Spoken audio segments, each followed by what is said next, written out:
हमारे सभी YouTube family को बहुत बहुत जय जय श्री सीताराम। हम अपने जीवन में बहुत सारी समस्याओं से परेशान होकर भगवान के शरण में चले जाते हैं और मैं बार बार कहता हूँ, हमारे साधु संत बार बार कहते हैं कि दुख में सुमिरन सब करें और सुख में करे न कोई, और जो सुख में सुमिरन करे तो दुख काहे को होए। आपको भगवान को कभी भूलना नहीं है। अगर आप भगवान को नहीं भूलेंगे तो आप निश्चित मानिए कि आपके ऊपर आने वाले दुख स्वतः ही दूर होते चले जाएंगे। और भगवान तो देखिए कभी हमारे को छोड़ता नहीं है। ये हम हैं जो हम सुख के समय भगवान को बिल्कुल भुला देते हैं और जैसी दुख आता है और उस घड़ी भगवान हमारे पे याद आ जाता है। और सबसे जरूरी बात, जब भी हम कोई उपाय करते हैं, उपाय करते समय हमारे मन जो है वो चारों तरफ घूम रहा होता है, मन आत्म केंद्रित नहीं होता।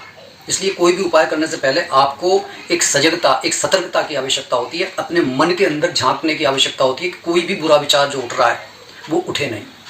इसके पीछे कारण क्या है, उस कारण को समझने की कोशिश कीजिए। कि मान लीजिए आज आपने बहुत परेशानी से तंग आकर कोई उपाय किया, आपने उपाय कर लिया।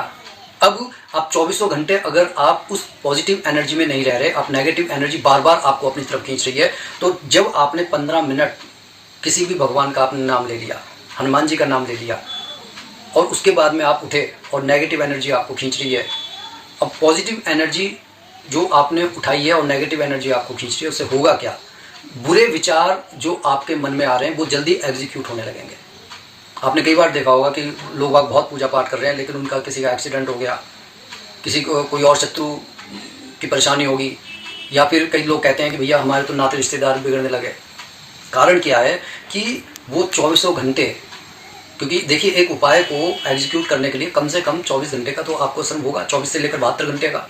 अब आप पूरी तरीके से अगर आप सिर्फ और सिर्फ 15 मिनट आपने पूजा कर ली और बाकी हर वक्त किसी का बुरा चाह रहे हैं या बुरे विचार आपके मन में आ रहे हैं और आप उनको सिर्फ ये सोच रहे हैं और ज़्यादा उनमें रस ले रहे हैं। देखिए एक और बात है, अगर सिर्फ आप उनको देख रहे हैं वो धुआं बनकर उड़ रहे हैं, लेकिन अगर आप उनमें रस ले रहे हैं तो वो जो है वो चाशनी की तरह आप पर चिपटते चले जाएंगे। कभी आपने किचन में देखा हो जो एग्जॉस्ट फैन होता है वहाँ पर कितनी ज़्यादा चिकनाई हो जाती है, क्यों? क्योंकि वो उस हवा को खींच रहा है, जो वहाँ पर जो सामान बन रहा है, चाहे वो चिकनाई का है कैसा भी सामान है, अब वो उस हवा को जब बाहर फेंक रहा है तब आपने कभी देखा होगा वो एग्जॉस्ट फैन इतना काला और इतना उस पर चिपचिपाहट हो जाती है कि आदमी सोचता है यार ये क्या हो गया।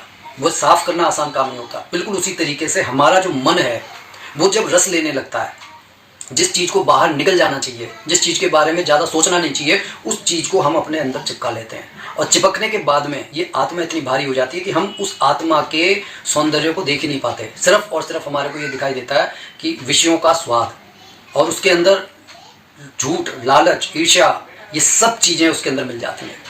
आप सोच कर देखिए कि जब ये सब चीज़ें हमारे पास में होंगी तो डिवाइन एनर्जी हमारे से क्या दूर नहीं जाएगी। डिवाइन एनर्जी सिर्फ और सिर्फ तभी हमारा कार्य कर सकती है जब हम पूरी तरीके से मन से, वचन से और कर्म से शुद्धता और पवित्रता को अपना लेते हैं। शुद्धता और पवित्रता सिर्फ ये नहीं है कि हमने स्नान कर लिया और स्नान करने के बाद में हम अब पूजा कर रहे हैं, क्योंकि मन तो हमारा गंदा ही है। और आप उसी गंदे मन को लेकर जब आप भगवान के पास में चले जाएंगे तो फिर वो पूजा असर नहीं करती। वो जो यूनिवर्स की पॉजिटिव एनर्जी का फ्लो हमारे को टच नहीं कर पाता। कई बार लोगों ने कहा कि यार राम नाम तो एक औषधि है, तो जब राम जी का नाम ले लिया तो फिर तो हमें मोक्ष मिल जाना चाहिए। वाकई में राम नाम लेने से मोक्ष मिलता है, लेकिन आपको समझना होगा कि आपके सामने अमृत और विष रखा हुआ है। वह तब तक हमारे लिए हानिकारक नहीं है जब तक वह हमारी जिब्बा पर आ नहीं जाते। जिब्बा पर जाने के बाद में जब पेट में उतरते हैं तब वह अपना असर दिखाते हैं। बिल्कुल उसी तरीके से राम नाम को जो हम जप रहे हैं वो सिर्फ हमारे सामने रखा हुआ है, हम उसको देख रहे हैं, वो हमारी जिब्बा पर टच नहीं करा है, वो हमारे हृदय को स्पर्श नहीं किया है। इसीलिए मैं बार बार कह रहा हूँ कि जब भी आप कोई उपाय करें तो मन से, वचन से, कर्म से शुद्धता और पवित्रता को अपना कर करें। फिर देखें कि आपके जीवन में कैसे पॉजिटिव एनर्जी नहीं आती, कैसे भगवान का आशीर्वाद आपको नहीं मिलता, कैसे कोई उपाय काम नहीं करता। ये सिर्फ छोटी सी बात अगर हमने समझ ली तो हमारा जीवन में कल्याण होने से कोई नहीं रोक सकता। कैसे लगी ये वीडियो कमेंट करके जरूर बताइएगा और ज़्यादा से ज़्यादा इसे शेयर कीजिएगा। कमेंट बॉक्स में इष्ट देव का नाम जरूर लिखिएगा। बोलिए जय जय श्री सीताराम।